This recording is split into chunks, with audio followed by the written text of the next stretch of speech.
158페이지. 아까 11번까지 설명을 드렸고 12번. 유전적 부동은 다음에 어떤 개체군에 나타나는 경향이 있는가? 일단 유전적 부동에는 어떤 의미가 뭐죠? 유전적 부동. 유전적 부동. 써볼게요.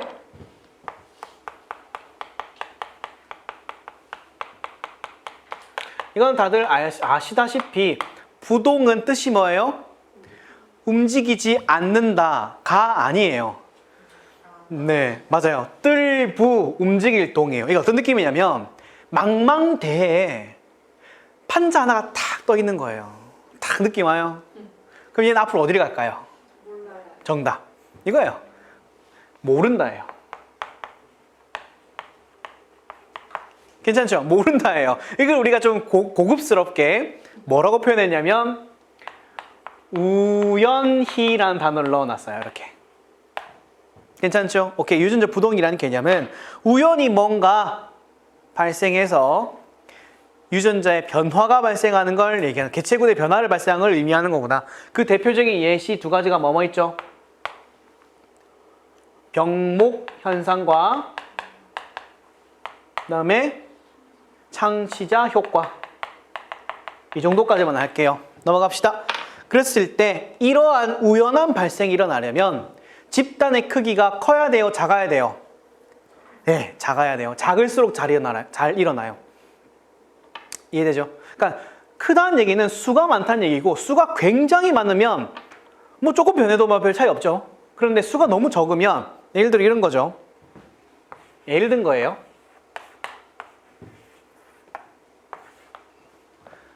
우리나라는 아시겠죠?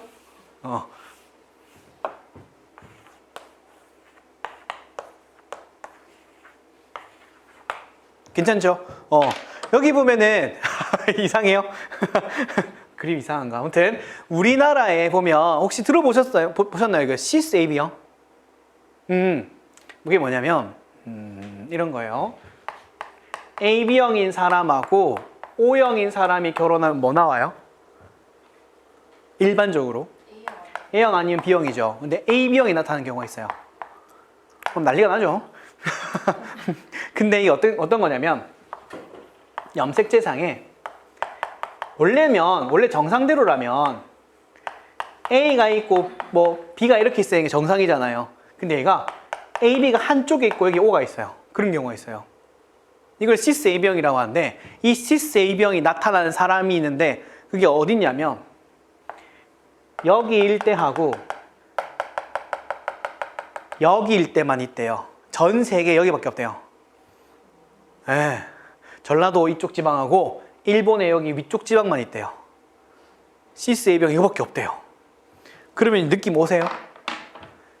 이렇게 넘어간 거 느낌 오세요 지금? 넘어갔겠구나. 이게 유전자로 확인해 본 거예요. 이렇게 흐름을. 그러면 여기에 있던 시스 A병이 넘어가서 이걸 뭐 한 거예요? 창시한 거예요. 어떻게 보면 새로. 그때 소규모가 넘어갔겠죠. 뭐 이런 거 얘기하는 거예요. 이런 경우도 있더라. 그때 만약에 여기에 실제 살고 있던 사람들은 굉장히 다양한 혈액형들이 있겠죠. 다양한 혈액형들이 있는데 예를 들어서 뭐 A형, B형, O형 이렇게 있었다고 합시다. AB형 이렇게 있었다고 하면은 이 중에서 수가 좀 적으면 이 애들이 일부가 이렇게 넘어가면서 우연히 새롭게 만든 걸 우리가 창시자 효과라 그러고, 그 다음에 규모가 크면은 만약에 A, B만 넘어갈 게 아니라 A도 B도 O도 같이 넘어갈 수도 있겠죠. 수가 많으면은. 근데 아마 수가 적어서 아마 소규모가 넘어가지 않았을까라고 보는 거예요. 괜찮아요. 이 정도까지만 할게요. 그래서 그냥 매우 작은 개체군일 때 이런 것들이 잘 발생을 하는구나. 이 정도까지만 아시면 됩니다. 13번 다음 중 어느 것이 유전자 흐름의 결과로 나타나겠는가? 결과를 물어봤네요. 그럼 유전자 흐름이 나타나게 되면은 당연히 거기서 새로운 뭔가 도입됐기 때문에 거기 유전적 다양성은 증가하겠죠. 자, 보시면은 A. 매우 다른 서식지 환경에 사는 이오타는 개체군의 적응성 진화가 감소한다. 그러니까 다른 지역에서 개체군들이 넘어오게 되면은 적응성 진화라는 거는 그러니까 이거죠. 얘네가 이제 A 지역하고 B 지역이 있는데 A 지역에서 B 지역으로 애들이 넘어오게 되면 이렇게 섞이게 되죠. 그러면 얘 유전적 차이가 별로 안 발생하게 되는 효과가 나타나죠. 그거 얘기하는 거예요. 유전적 차이가 좀 감소한다 라는 의미로 이해하시면 될 것 같아요. 적응성 진화란 말이 좀 어렵지만 그냥 유전적 차이가 작아진다 이렇게 이해하시면 좋을 것 같아요. 그럼 이제 이 말은 맞는 말이 되고 B. 유리한 환경으로 개체 이동이 증가한다.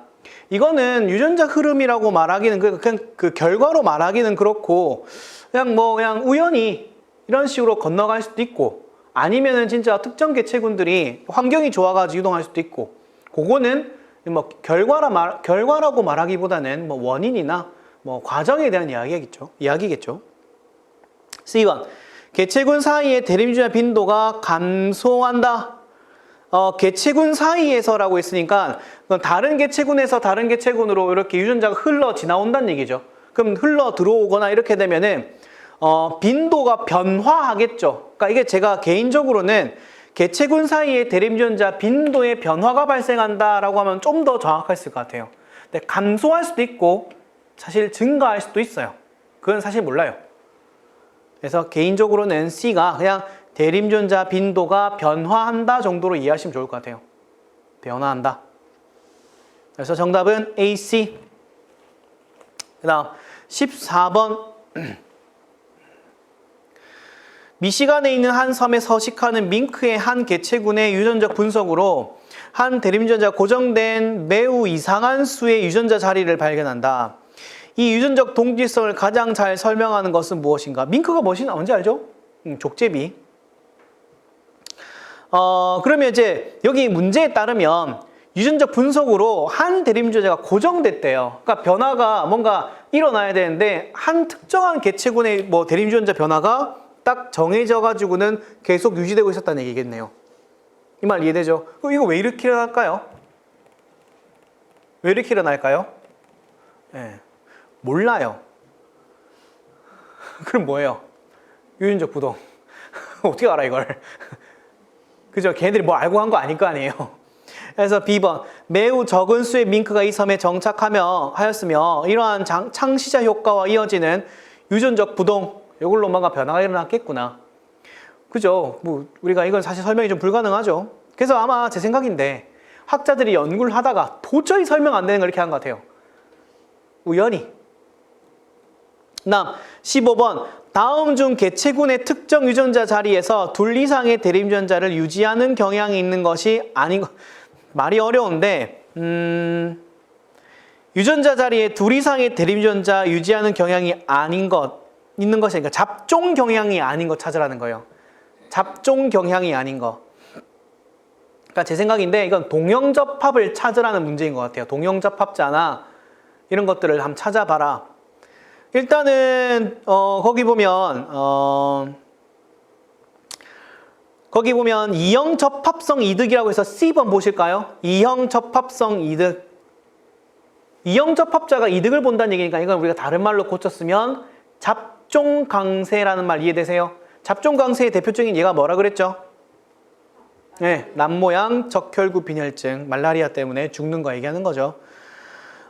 그래서 이제 이형접합성 이득이라는 얘기는 즉 잡종 강세는 동형접합보다는 이형접합자 형태가 많이 등장을 하겠죠. 그 다음에 A 균형 선택. 균형 선택 같은 경우에는 이제 여러 가지가 있었죠. 아까 잡종 선택도 있었고, 잡종 강세도 있었고, 그 다음에 빈도 의존적 선택 이런 거 있었는데 아마 균형 선택이 좀 넓은 의미로 쓴 것 같아요. 잡종 강세 같은 것도 있으니 아마 이형접합자가 등장할 거야. 이렇게 생각을 한 것 같아요. 그래서 A는 그렇게 볼 수 있고 B 분단성 선택. 이거 뭐죠? 분단. 우리가 이제 흔히 말하는 것 중에 하나가 영국의 공업암화 들어보셨어요? 공업암화. 그 영국에 보면은 굉장히 날씨가 좋고 환경오염이 없을 때 그때는 흰색 나방이 많이 존재한대요. 그런데 이제 공업화가 되면서 환경이 주변이 너무 시커매지니까 검정색 나방의 수가 늘어났대요. 이거 뭔지 아시죠? 그러니까 환경에 따라서 특정한 색깔로 이렇게 되는 것들, 뭐 이런 거 얘기하는 거겠죠. 그래서 원래는 일반적으로 이런 형태의 분포를 보였는데 얘네가 특정한 뭐 이유 때문에, 환경 영향 때문에 이런 식으로 극단적인 형태가 이렇게 나눠지면서 등장하는 거, 이런 거 얘기하는 것 같아요. 괜찮죠? 여기 이제 분단성 선택. 분단성 선택 같은 경우에는 뭐 만약에 색깔로 얘기한다면 대문자일수록 검정색, 소문자일수록 흰색, 이런 거 얘기한 거겠죠. 그래서 아마 열성 동형 접합이거나 우성 동형 접합 형태가 이렇게 띄게 되는 거 아닐까, 이렇게 보시면 될 것 같아요. 그 다음에 방향성 선택은 이건 뭐죠? 방향성 선택. 한쪽으로 쏠려가는 거죠.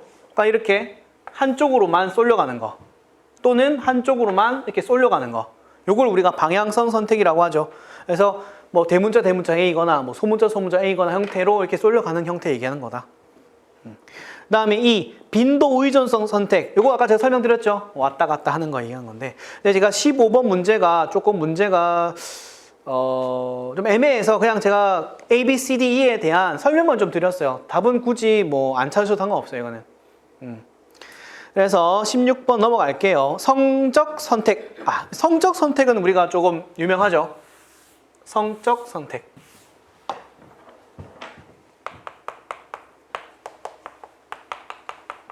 선택하는 방식이 크게 두 가지가 있어요. 뭐와 뭐가 있죠?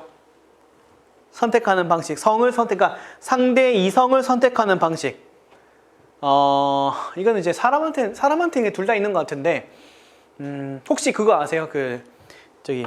새가 와가지고, 공작새가 제일 유명하죠. 새가 와가지고, 그 암컷한테 해가지고, 촥 하면서, 나 멋있지 하잖아요. 그럼 얘 뭐 하고 있어요? 암컷이. 흥! 하고 가잖아요, 이렇게. 근데 만약에 암컷이 마음에 들면, 선택해가지고 아기를 낳는 거. 그게 첫 번째 하나 있고, 두 번째. 이제 우리, 새가 되게 다양해요, 새가. 수컷들끼리 결투장에서 만나요. 그 특정한 장소가 있거든요. 거기 딱 만나가지고 암컷 보는 앞에서 싸워요. 막 싸워요. 싸우는데 지면 이게 내가 암컷이랑 가는 거예요. 그 뭔지 아시겠어요? 첫 번째 아까 설명드렸던 거 뭐예요? 이성간 선택. 아까 전에 공작처럼 촥 이거 하는 거. 보통 수컷이 좀 화려한 경우가 많아요. 다음 두 번째, 아까 동성끼리 싸우는 거. 싸워서 쟁취하는 거죠. 보면 사람은 둘 다 있는 것 같아요. 사람은 둘 다 있는 것 같아요. 이제 남자들이 이성을 선택하려고 멋있게 옷 입고 말끔하게 하죠. 그 다음에 남자들끼리 경쟁 심리 생겨요. 이쁜 여자 앞에서는. 아무튼 간에 이 두 가지 선택 얘기하는 건데, 16번 보시면은 성적 선택에 A번 개체 교배 기회를 증가시키는 형질을 선택한다. 그렇겠죠? 그래야 자기가 이제 공작의 깃털이 멋있어야, 그래야 선택받으니까.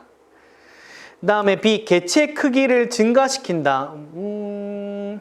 개체 크기랑 관계가 없죠. 그 다음에 이 결과 개체가 환경에 더 잘 요거는 잠깐 볼까요? 공작이 굉장히 화려하죠. 그럼 반대로 얘는 포식자한테 잘 잡아먹히지 않을까요? 그죠? 뭔가 이상하죠?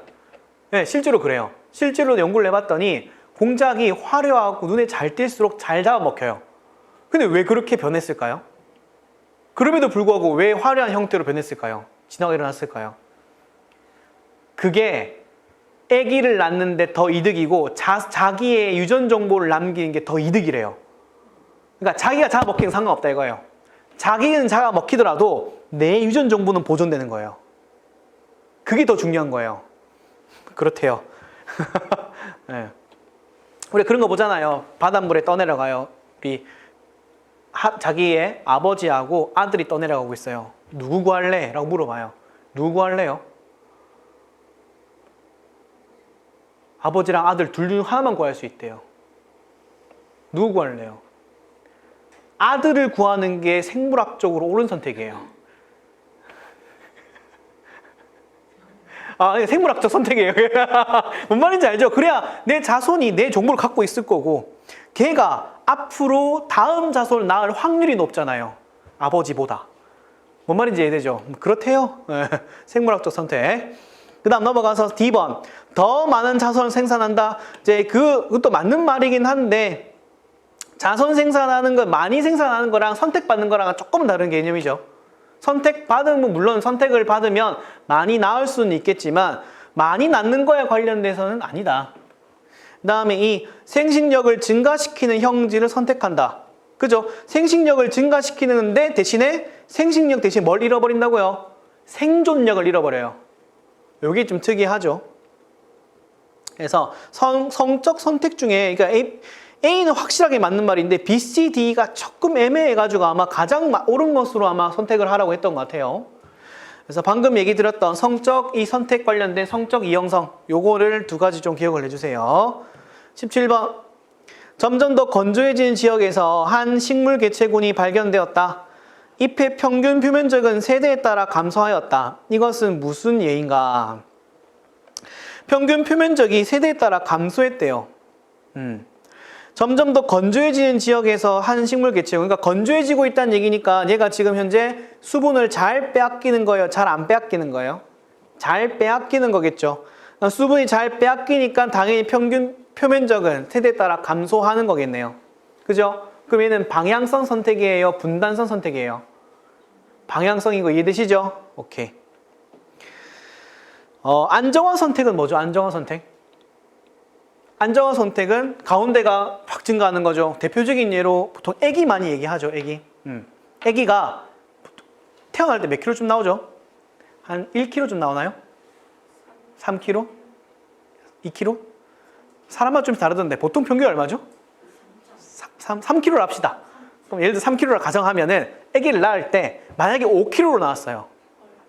그럼 엄마가 힘들죠? 대신 아기는 건강해요. 그죠? 근데 아기가 1kg로 나왔어요. 엄마는 별로 안 힘들 거예요. 근데 아기가 힘들죠. 무슨 말 이해되죠? 그래서 가장 적절한 3kg로 수렴하는 거예요. 이렇게. 네. 그게 안정화 선택이다.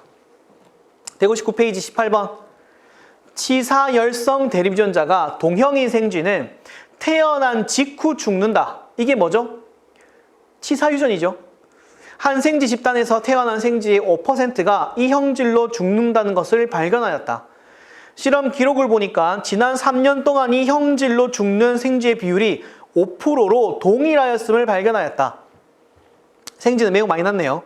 이렇게 높은 비율로 치사 대립유전자가 보인자 형태로 계속 존재하는 이유가 뭐죠?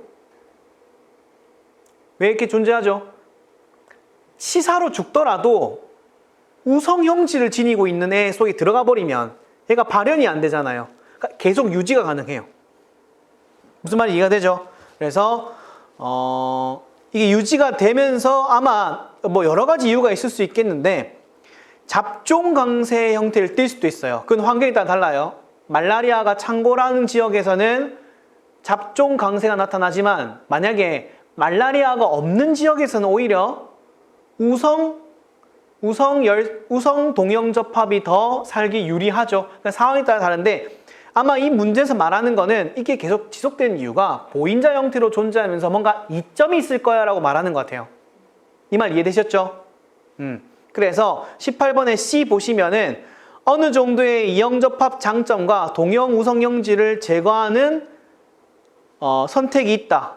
거기서 이형접합의 장점은 어느 정도는 얻을 수 있고 동형 우성 형질을 제거한, 이거 동형 형질 우성 제거한다는 건 아마 안정화 선택 얘기하는 것 같아요. 그거 얘기하는 거다. 이 정도만 하시면 될 것 같아요. 이게 진화 쪽 파트인데 문제가 다 이래요. 그러니까 애매하게 다네요. 왜냐면 학자들도 잘 몰라요. 그래서 그래요. 그래서 넘어갈게요, 얘는. 그 다음에 19번. 한 대립유전자가 열성이며 이 대립유전자의 동형접합체는 출생 직후 죽는다. 그렇다면 이 유전자의 동형접합체가 죽는다라는 얘기는 그러니까 얘가 죽음으로써 다음 세대에 자기의 정보가 안 넘어가죠. 그럼 안 넘어가니까 이 열성 동형접합 같이 이렇게 치사유전이 되는 것들은 다음의 세대에 어떤 영향력을 안 주게 되겠네요. 그래서 이걸 우리는 조금 어려운 걸 뭐라고 하냐면 상대 적응도가 없다고 표현을 해요. 그러니까 상대적으로 다른 생물에 비해서 내가 다음 세대에 미친 영향력이 0이란 소리예요. 제 말 이해되죠? 그래서 C번에 상대 적응도는 0이다 라는 말은 사망함으로써 다음 세대의 영향력을 다른 생물보다는 안 미친다는 말이에요.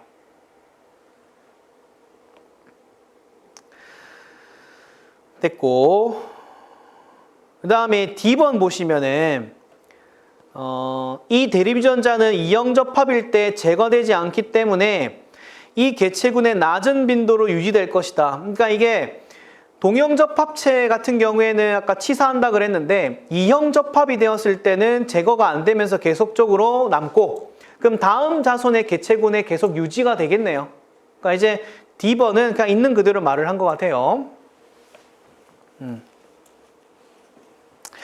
다음 넘어가겠습니다. 20번 다음 중 선택의 유형과 얘가 맞지 않은 것은 A번 분단성 선택.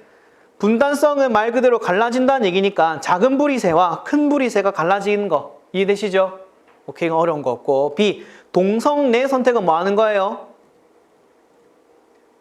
동성끼리 싸우는 거 있죠? 싸우는 거. 동성내 선택은 싸우는 거. 그 다음에 C 이성 선택은 뭐라 그랬죠? 수컷이 암컷에게 구애해야 하는 거예요. 그러면 회색 나무 개구리 암컷은 짝짓기 울음을 내는 수컷 개구리 선택을 한다. 뭐 이런 거네요. 그 다음에 D 안정화 선택. 혈액형 AB 및 O의 빈도는 개체군의 일정 유지. 안정화가 뭐라 그랬죠? 하나로 수렴하는 거라 그랬죠. 근데 이거 수렴이 아니잖아요. 요거는 좀 굳이 따지자면 균형 선택. 균형을 맞추는 거. 그 다음에 이 빈도 우회전 선택. 한 가지의 색을 가지는 물고기가 보다 많아짐에 따라 포식자는 그 색에 대해서 탐색 이미지를 가지면서 선택적으로 잡아먹는다. 또 시간 지나면 어떻게 돼요? 만약에 그 수가 감소하면 오히려 어두운 색깔이가 더 많이 증가했고, 그러면 나중에 포식자가 어두운 색을 또 많이 먹으면 또 증가하고 왔다 갔다 해요. 21번. 21번은 문제가 좀 그래요. 해석이 너무 많아요. 이건 21번 문제를 가지고 해석할 만한 여지가 굉장히 많아요. 그래서 제가 일단 설명은 할 건데 그냥 문제가 지나가세요. 네. 불규칙적으로 비가 내린대요. 생물학자가 야생화를 이제 연구를 했는데, 거기 보니까 식물이 건조한 해에는 생식을 잘하고 반면에 평평한 거, 이거 볼게요. 이런 거요. 자, 봐요. 그러니까 이해만 해봐요. 이해만. 잎이 넓은 친구는 만약에 비가 많이 내리고 하면은, 그러니까 비 같은 거 잘 받을 수 있고 하니까 좋다 하고 합시다. 그 다음에 잎이 좀 좁은 친구들은 뭐 오히려 건조한데 잘 산다고 합시다. 그러면 잎이 넓은 애는 비가 많이 내리면 잘 살고, 잎이 좁은 애는 비가 안 내리면 잘 살고, 이런 거예요. 그러면은 비가 많이 내린 해에는 넓은 친구가 잘 살고 못 살게 되겠죠. 비가 안 오는 건조한 시기 때는 반대로 살겠죠.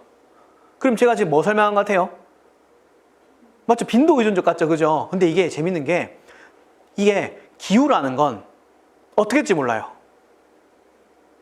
그죠? 비가 많이 내릴 수도 있고 안 내릴 수도 있어요. 갑자기 홍수가 엄청나게 와가지고는 오히려 얘만 승자 아예 절멸할 수도 있어요. 그럼 이건 뭐예요? 병목현상. 그죠? 상황 이해돼요? 이럴 수도 있어요. 얘네가 이렇게 적절하게 잘 살아가다가 얘네가 교잡을 해가지고는 중간자가 나온 거예요. 그 중간자가 오히려 비가 많이 내리든 적게 내리든 관계없이 잘 살아. 그럼 얘 뭐예요? 잡종 강세. 맞아. 이거 몸 상황이 이해되죠? 그러니까 상황 다 달라요, 이게. 그래서 진화가 어려워요. 네, 이 정도만 하고 지나갈게요, 그냥. 이 정도만 하고 지나갈게요. 자, 넘어가서 종의 기원. 제가 이제 아까 전에 뭐 동성내 선택이고 설명하면서 제가 대학교에 있을 때 배운 과목 중에 그게 있었어요. 동물 행동학이라고. 동물 행동만 연구한 학문이 있어요. 그래서 수강을 했었는데 되게 재밌더라고요. 그 중에 기억나는 게 뭐가 있냐면, 교수님이 질문을 하더라고요. 만약에 아까 방금 설명했다시피 동성내 선택 같은 경우는 둘이 싸우잖아요. 그러면 항상 누가 이겨요? 힘이 센 새만 이겨서 힘이 센 애들만 자꾸 아기를 낳을 테니 그 아기는 전부 다 힘이 센 애가 자꾸 나올 거고 앞으로 계속 덩치가 커지고 힘이 센 방향으로 진화가 일어나겠네. 그죠? 근데 실제 연구를 해보면 되게 야리야리하고 호리호리하고 힘없는 애도 많이 나와요. 왜 그럴까요? 첫 번째 이유는 뭐 돌연변이겠고 두 번째는 그거를 과학자가 연구를 했는데 이런 경우예요. 새가 이제 수컷새 1번하고 수컷새 2번이 이렇게 있고 암컷이 이렇게 있으면은 얘가 막 겁나 싸워요. 막 싸우고 있는 동안에 되게 힘이 없는 수컷 3번이 와가지고 몰래 와가지고는 교배하고 도망가요. 이걸 발견했어요. 그런 다음에 수컷 1번이 이겼어요. 그리고 얘랑 둥지를 만들어서 살림 차렸어요. 근데 애기 알 낳죠. 근데 이 알은 얘 거예요. 근데 얘가 키워요. 얘 모르고 키우는 거예요. 지혜인 줄 알고. 얘는 아무 말 안 해요. 뭐 말을 못 하죠. 네. 이걸 발견했어요. 그러니까 이게 뭐냐면 덩치가 크다고 다가 아니다. 머리를 쓴 거예요. 무슨 말인지 이해되시죠? 그러니까 동물들 세계에서도 머리를 쓴 애가 이기는 거예요. 와, 재밌더라고요. 다음에 또 이런 얘기, 비슷한 얘기 하나 해드릴게요. 자, 넘어갑니다. 22장. 종의 기원. 자, 이제 문제로 바로 넘어갈게요. 이거는 핵심 문제 22.1, 161페이지입니다. 여기 보시면은 생식적 격리 얘기 나와 있죠.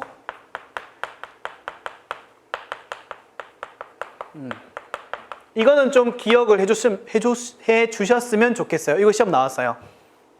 오늘 발음 되게 안 되네. 1번. 생식적 격리의 방식엔 크게 두 가지가 있습니다. 접합 전 격리 또는 장벽. 두 번째, 접합 후 장벽. 이렇게 두 가지로 크게 나누는데 접합 전에 일어나는 격리 뭐 있죠? 서식지 격리. 서식지 격리라고 해도 괜찮고요. 뭐 생태적 격리 뭐 이렇게 부르기도 해요. 그럼 말 그대로 뭐가 분리된 거예요? 살고 있는 공간이 따로 있으니까 서로 안 만나는 거예요. 아, 격리가 일어나는구나. 두 번째, 시간적 격리. 뭐 이렇게 하면 쉽죠? 어렵지 않죠? 시간이 다르게 사니까 그렇겠지 뭐. 다음에 세 번째, 행동적 격리. 행동적 격리란 얘기는 뭐 구애 행동이 서로 다르다. 그렇죠? 뭐 생물마다 달라요. 뭐 어떤 애는 자기의 뭐 엉덩이를 막 보여줘요. 근데 어떤 애는 자기 가슴을 막 보여줘요. 이렇게 그 깃털 모양. 나 이런 깃털이야 이러면서 보여줘요. 그러니까 행동이 다른 거죠. 그런 거고. 그 다음에 네 번째, 기계적 격리. 기계적 격리는 말 그대로 뭐예요? 생식기의 모양이 다른 거예요. 네. 그러면 교배를 못해요. 다섯 번째, 생식세포 격리. 생식세포나 아니면 배우자 격리해도 괜찮아요. 이 생식세포 격리 같은 경우 이런 거죠. 보통 바다에서 많이 일어나는데 그 바다에 있는 생물들이 그냥 자기의 정자와 난자를 어떻게 해요? 쫙 뿌려요. 그냥 쫙 뿌리면 그러면 누구랑 만날 줄 알고, 그죠? 마찬가지에 혹시 연어 아세요? 연어? 연어 보면은 연어가 이제 나중에 산란기가 되면은 이렇게 거슬러 올라와가지고는 거기에 암컷이 이렇게 주변에 그 흙이나 이런 걸 쫙 막 몸으로 훑어내요. 이렇게 막 하고 난 다음에 갑자기 부르르 떨어요. 이렇게. 그럼 난자가 확 나와요. 그때 3-4마리 수컷이 확 달려들어요. 그 다음에 동시에 정자를 확 뿌려요. 네. 그럼 그 와중에 다른 종들도 있을 수 있어요. 그럼 걔랑 왜 안 만나? 이거 때문에. 그렇게 생각하시면 돼요. 다음에 접합 후 장벽. 접합 후 장벽. 그러니까 이게 접합 후라는 말은 교배, 그러니까 생식세포가 서로 결합을 해가지고는 이제 만들어진 것까지 얘기를 한 거예요. 접합을 했다. 그러면 얘가 잡종이 되고 난 다음에는 생존력이 약화되는 경우, 그러니까 얘가 이제 잡종은 했는데 안 태어나는 경우예요. 또는 태어나더라도 바로 죽거나. 그 의미가 없는 거죠. 두 번째, 잡종 생식력. 약화. 이거는 그거죠. 우리가 제일 이게 유명한 거죠. 호랑이하고 사자 교배했더니 라이거 나왔는데 걔는 다음 세대를 만들 수 있는 생식 능력이 없다고 하잖아요. 내가 고자라니 그거 있잖아요. 그거예요. 잡종 생식력 약화. 그다음에 세 번째 잡종 와해 또는 와해라고 부르기도 하고요. 또는 잡종 붕괴라고 읽기도 해요. 붕괴. 무너진다. 이 말은 뭐냐면은 잡종이 됐죠. 잡종이 되고 난 다음에 다음에 자손이 그 다음에 자손을 만들 수도 있는데 만들고 진행하면 진행할수록 그 개체군이 유지가 안 돼요. 막 무너지는 거예요. 보통 2세대부터 일어나요. 네. 그럼 이제 느낌이 오죠. 아예 떨어진 거, 시간적 떨어진 거, 행동이 떨어진 거, 그 생식기 모양이 떨어진 거, 설사 생식 세포가 만난다고 하더라도 서로 안 결합하고 결합한 다음에 생존력이 약화될 수도 있고 고자가 될 수도 있고 잡종 와해 때문에 다음 세대가 안 만들어질 수 있고 요것 중에서 기계적 격리가 한 번 시험 나왔어요. 네, 그 대놓고 물어보더라고요. 일단 상황을 제시하고는 얘가 무슨 격리니? 1, 2, 3, 4, 5번 이렇게 무슨 말인지 이해되시죠? 그러니까 외워야 돼요. 이거를 외워야 돼요. 네. 네.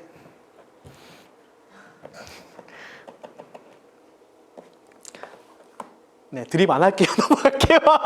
지금 마음속으로 드립 기다리고 있는 거 알아요, 저 지금. 넘어갑니다. 거기 22.1 보실게요. 아이고. 네. 22.1 보시면은 하나씩 같이 볼게요, 이거는. 요건 중요하니까. 자, 첫 번째 격리 유형. 예를 먼저 보실게요. A의 예. 두 종의 개구리가 실험실에서 교배를 하고 생존은 가능하지만 불임이래요. 그 뭐죠? 잡종 생식력 약화. 그러면 얘는 접합 후겠네요. 접합 후. 됐고, 두 번째 B. 두 종의 바다 성게가 동시에 생식세포를 방출하지만 정잘은 다른 종의 난자와 융합하지 못한다. 이건 뭐예요? 생식세포 격리. 전이죠, 전. 그 다음에 C. 발음 어렵다. 뭇달팽이 두 종은 폐각 나선이 반대 방향이기 때문에 생식공이 정렬될 수 없어 교배가 안 된다. 이거 뭐예요? 이게 시험 나왔어요. 예시 그대로 나왔어요. 예시를 딱 써놓고는 이게 무슨 격리냐고 물어봤어요. 그러니까 여러분들 이거 다 기억하셔야 돼요. 한 번씩 읽어만 보세요. 그래서 전이다. 그 다음에 D. 생애가 짧은 하루살이 두 종이 봄의 다른 주간에 우아한다. 아, 얘가 지금 다른 주간이라 그랬으니까 시간과 관련돼 있는 거네요. 오케이. 시간적 격리. 전. 이. 이는 제가 그 예시를 조금 바꿀게요. 제가 좀 바꿀게요. 두 종의 도롱뇽이 교배를 하고 자손을 생산하지만 세대를 거듭할수록 자손의 생식 능력이 약화된다. 이건 뭐예요? 잡종화해. 그러니까 잡종의 자손 불임이다 지우고요. 세대를 거듭할수록 자손의 생식 능력이 약화된다. 이렇게 바꿔주세요. 다시 읽어드릴게요. 세대를 거듭할수록 자손의 생식 능력이 약화된다. 괜찮죠? 그러니까 번식력이 자꾸 약화되니까 와야 되는 거구나.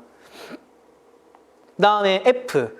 새의 유사한 두 종이 구애 의식이 다르다. 이게 뭐예요? 행동적 격리.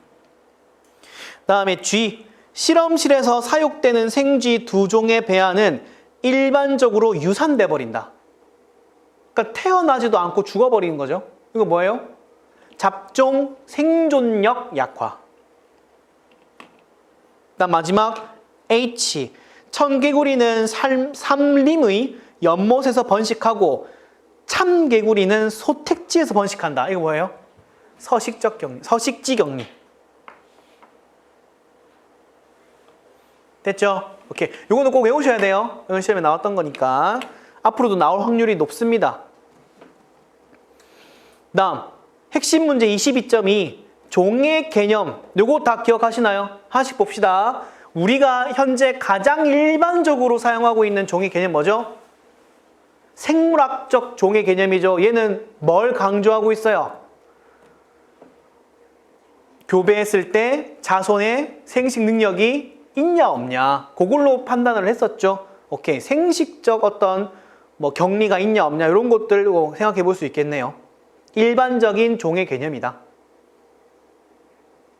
다음에 B, 해부학적 차이.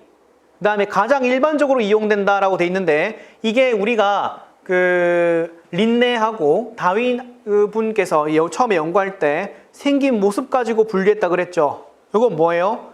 형태적으로 구분한 거예요. 형태학적 종. 형태학적 개념이죠. 말 그대로 신체 어떤 모습이나 뭐 생김새 이런 거 가지고 판단을 했다.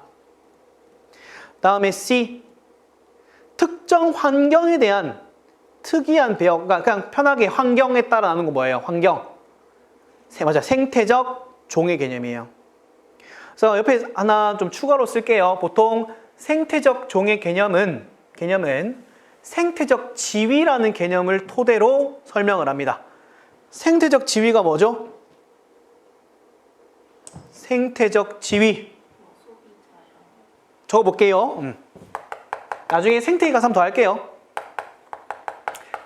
아까 제가 수업 들었던 것 중에 동물행동학 말씀드렸잖아요. 그 동물행동학 교수님께서 생태적 지위를 확 튀면 설명하시더라고요. 막 이거 너무 중요해 이러면서 막 그걸 되게 재밌으신 분이었는데, 예, 되게 중요해요. 생태적 지위 뭐와 뭐의 합이냐면 이거는 서식지 지위와 먹이 지위를 합친 말이에요.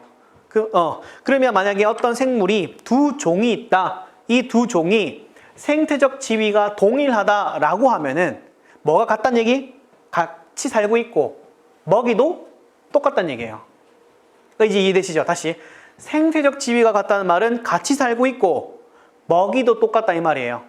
됐죠? 꼭 기억해 주세요. 그러면 10번 다시 생태적 지위는 뭘 기준으로 본다고요? 죄송합니다. 생태적 종의 개념 뭐로 본다고요? 생태적 지위의 개념으로 구분을 한다. 다음 마지막 계통 발생적, 이건 뭐죠? 종의 개념. 계통 발생. 우리 아까 전에 분기군 그림 그렸었죠? 그거 얘기하는 거고, 보통 우리가 일반적으로 요거 그 계통 발생을 그림을 그릴 때 뭐 이용한 게 가장 좋다 그랬었죠? 뭐 이용한 게 제일 좋죠? 맞아, DNA. 계속 DNA야. 그래서 뭐 염기 서열 아니면 뭐 염기를 통해 나온 아미노산 서열 같은 거 분석하는 거 생각하시면 돼요. 이 정도까지만 하고 넘어갈게요. 넘어가서 여러분 그 이소적 종분화랑 동소적 종분화 아시죠? 이소적은 말 그대로 뭐가 나눠진 거? 장소, 그러니까 지리적 격리로 인해서 어떤 일이 발생한 거예요? 종이 분화된 거죠. 여러분 요거 저 잠깐 보실게요. 조금 오해를 하실까봐 얘기를 드리는 건데, 이소적 발음 진짜 안 돼. 이소적 종분화라는 개념은요, 일단은 뭐가 갈라져야 돼요? 지리적으로 장벽이 생기면서 갈라져야 되고, 뭐 강이 생기든 뭐 절벽이 생기든 아니면 뭐 바다가 갈라지든 어떤 간에 갈라졌죠. 근데 갈라졌는데 갈라지고 나면은 얘들은 다른 종이에요? 아니죠. 실제로는 같은 종인데 그냥 갈라진 거예요. 그 다음에 이제 뭐가 추가로 들어가야 돼요. 그렇죠. 환경에 따라서 변화하는 거예요. 우리가 배웠던 자연선택, 유전적 부동, 유전자 흐름 뭐 등등등등등 있겠죠. 그게 이렇게 적용돼야 돼요. 그래야 뭐라고 말할 수 있어요? 오케이, 종이 분화했구나 말할 수 있는 거예요. 괜찮죠? 그럼 실질적으로 만약에 시험 문제에 지리적 격리가 이소적 분화의 본질이다, 이러면 틀린 거예요. 그러니까 지리적 격리는 그냥 물리적으로 나눠진 거고, 그 다음 뭘 확인해 줘야 된다고요? 그렇죠. 이게 종이 분화했는지, 뭐 유전자 흐름, 자연 선택, 부동 이런 것들이 영향을 미쳤는지 그걸 확인을 해줘야 돼요. 괜찮나요? 꼭 좀 기억을 합시다. 지리적 격리가 본질은 아니에요. 그 다음 동소적 종분화는 뭐가 있죠? 동소적 종분화, 동소적이라는 얘기는 장소가 동일하다는 얘기고, 장소가 동일하다는 얘기는 얘가 만약에 뭐 실제로 같은 종이 이렇게 교배를 해가지고 새끼를 낳아야 되는데, 그렇지 않고 같은 위치에 있음에도 불구하고 서로 이상하게 분화가 일어났다는 얘기는 얘가 생식세포를 만드는 과정에서 오류가 발생했거나, 그죠? 그러면 이제 우리가 이제 동물한테는 잘 안 일어나는데 식물한테는 이런 경우가 많아요. 혹시 들어보셨나요? 얘가 원래 이제 감수분열을 통해 가지고 2N은 뭐 예를 들어서 4였던 생물이었는데 N은 2로 바뀌어야 되죠. 근데 안 바뀌고 얘가 섞이는 경우가 있어요. 그러니까 2N이 4가 그대로 섞이는 경우도 있고. 일단 표현해 볼게요. 네, 지우고 해볼게요.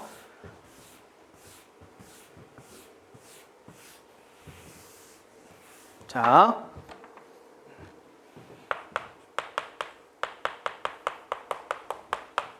동소적 종 분화 중에서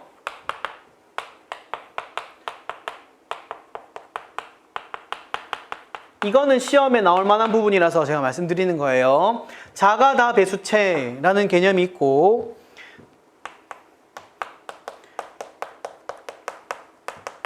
타가 다 배수체라는 개념이 이렇게 있어요. 그럼 얘들은 보통 식물에서 많이 일어나는 건데, 자가 다 배수체 같은 경우에는 예를 들어서 뭐 얘는 6인 식물이 있다고 합시다. 예를 들어서 그럼 얘는 6인 식물 A, B 둘이 동일한 종이라고 합시다. 동일종. 서로 다른 개체 동일종이에요. 괜찮죠? 그럼 얘는 얼마예요? 얘는 6. 이거 어렵지 않죠? 근데 얘가 어떤 일이 있냐면 감수분열에 오류가 발생해서 제대로 분리가 안 된 정자와 난자가 만들어지면 그냥 그대로 2에는 6, 2에는 6이겠죠. 여기까지 이해가 돼요. 이게 결합하게 되면은 얼마? 4에는 12 이런 식으로 완전히 새로운 개체가 등장을 해요. 그러니까 새로운 종이 되는 거예요. 같은 장소임에도 불구하고 감수분열이나 이런 생식세포 형성에 오류가 발생하는 경우 이런 식으로 새로운 종이 발생할 수도 있다. 이거 얘기하면서 이제 이거 그러니까 자가 다우 배수체랑 타가 다우 배수체 하면서 이제 가장 일반적으로 많이 말하는 식물이 보통 벼밀이에요. 벼밀. 얘네들이 우리가 지금 현재 먹고 있는 벼밀하고 고대에 먹었던 벼밀이 다르대요. 그렇다고 하더라고요. 이런 이유 때문에 그렇대요. 그 다음에 타가 다우 배수체 느낌 오죠 이제? 뭐예요 이거는? A, 그죠? A하고 B가 있는데 A, B가 뭐 하다는 얘기예요? 맞아, 다른 종. 다른 종의 경우가 있을 수 있겠죠. 예를 들어서 A는 2에는 6이라고 합시다. 근데 얘는 2에는 4라고 가정해 볼게요. 괜찮죠? 근데 만약에 2에는 6이 감수분열을 하면 N은 얼마? 3. 얘가 감수분열하면 N은 얼마? 2죠. 그럼 얘들이 만약 결합하게 되면 어떻게 돼요? 여기 조심하셔야 되는데 봐요. 얘랑 얘랑 다른 종이죠. 얘랑 얘랑 다른 종이니까 상동 염색체 존재해요 안 해요? 그죠? 우리가 N2N이라고 말할 수 있는 건 뭐 때문이에요? 상동 염색체 때문이잖아요. 그럼 얘는 그냥 N은 얼마예요? 5예요 그냥. 근데 이대로 있으면 안 되니까 상동 염색체를 만들기 위해서 어떻게 해줘야 돼요? 어떻게 해줘야 돼요? 체세포 분열 해주면 되죠. 늘려주면 되잖아 이렇게. 이거 이해돼요? 이거 이렇게 변해요. 새로운 종이 되죠. 괜찮나요? 다시 어떻게? 원래는 정상이 이렇게 있었는데 감수분열을 하고 난 다음에 얘가 원래 만나면 안 되는데 만난 거예요. 근데 상동이 아니기 때문에 N으로 표현하지만 얘가 이제 각자 상동을 만드는 거예요. 만들어가지고는 이렇게 표현되는 거예요. 그럼 새로운 종이 돼요. 이걸 뭐라고 하자? 타가 다 배수체라고 하자. 괜찮죠? 필기. 자, 문제로 볼게요. 핵심 문제 22.3. 22.3. 거기 보시면은 A, 새로운 식물종 B가 자가 다 배수체, 자가 다 배수성, 자가 다 배수체 상관없어요.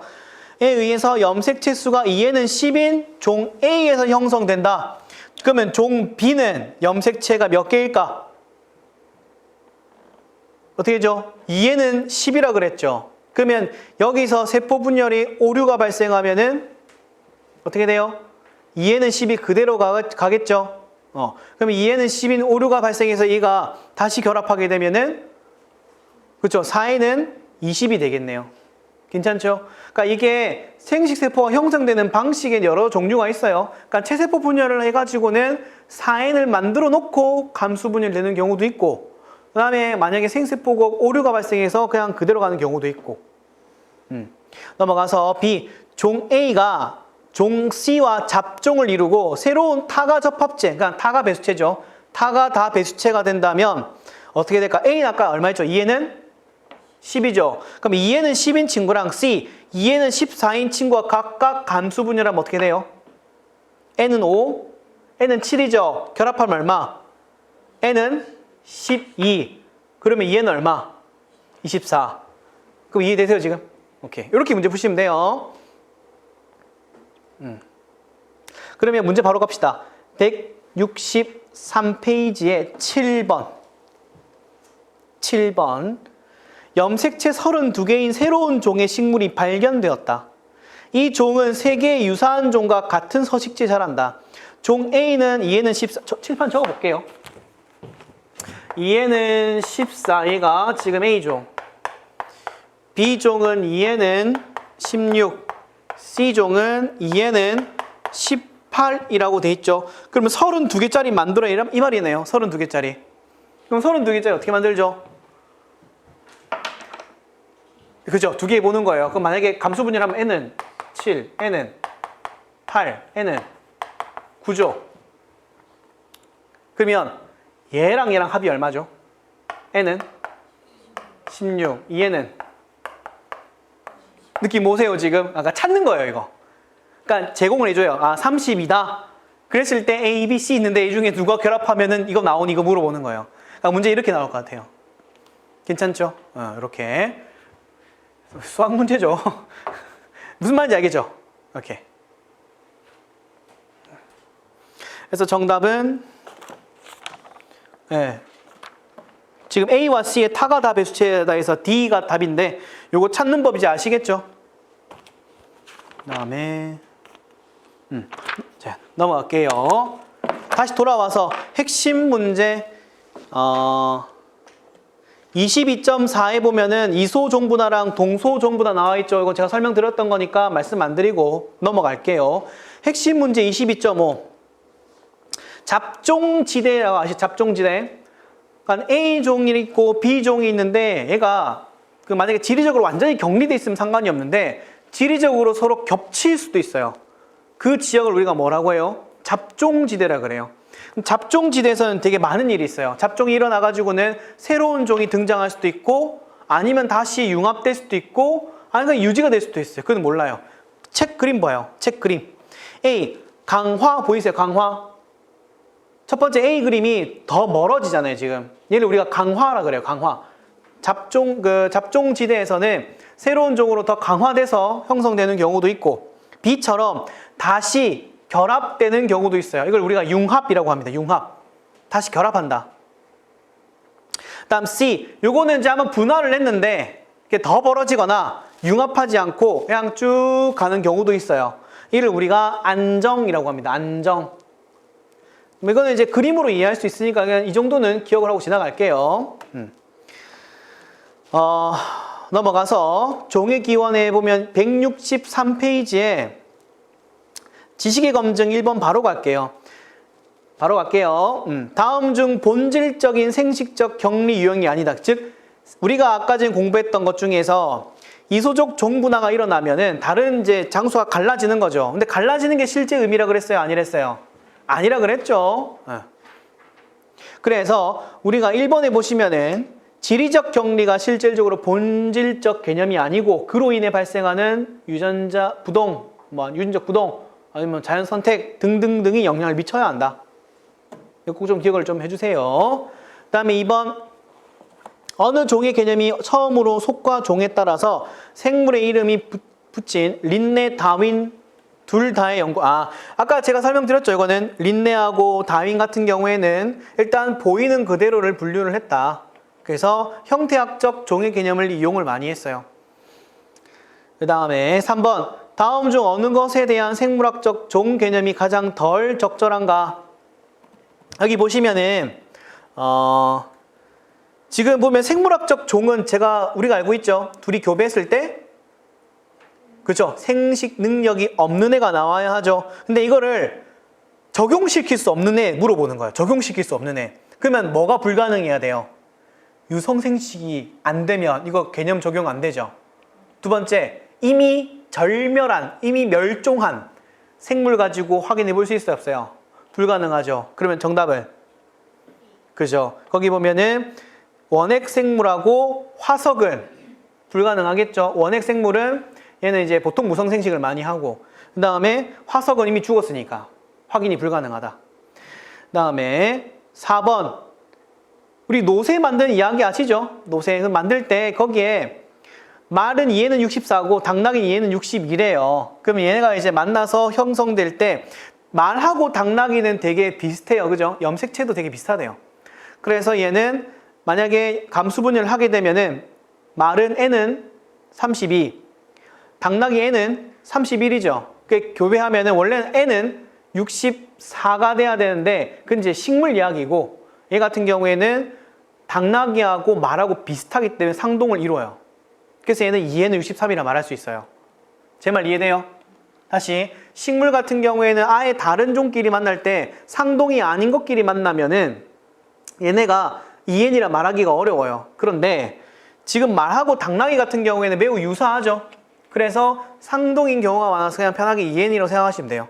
그래서 2N은 63. 다음 5번. 이소종 분화는 격리 집단이 어떨 때 일어날 가능성이 더 클까? 이소종 분화는 아까 자기가 지리적으로 격리되는 거 말씀을 드렸었죠. 그럼 지리적 격리가 될 때 만약에 우리 아까 전에 유전적 부동처럼 수가 너무 많으면 잘 안 일어나요. 오히려 수가 적으면 잘 일어나고 작은 어떤 규모가 작으면 작을수록 잘 일어납니다. 그죠? 그래서 5번은 정답을 C 보시면은 개체군의 크기가 작고 새로운 서식지에서 다른 선택압이라는 얘기는 자연선택, 유전적 부동, 유전적 흐름 이런 거 얘기하는 거예요. 이 발생했을 때 이소적 종분화는 잘 일어나는구나. 6번까지 하고 쉴게요. 염색체의 동등한 조합 4개가 있는 사배체 식물종은 다음 중 어느 것의 결과인가? 동등한 조합 4개가 있대요. 동등한 조합 4개인 4배체면 4N은 뭐식이죠? 그러면 4N이 나타나려면 뭘 해야 돼요? 타가 다배수예요? 자가 다배수예요? 그렇죠. 자가 다배수. 좀 쉬었다 할게요.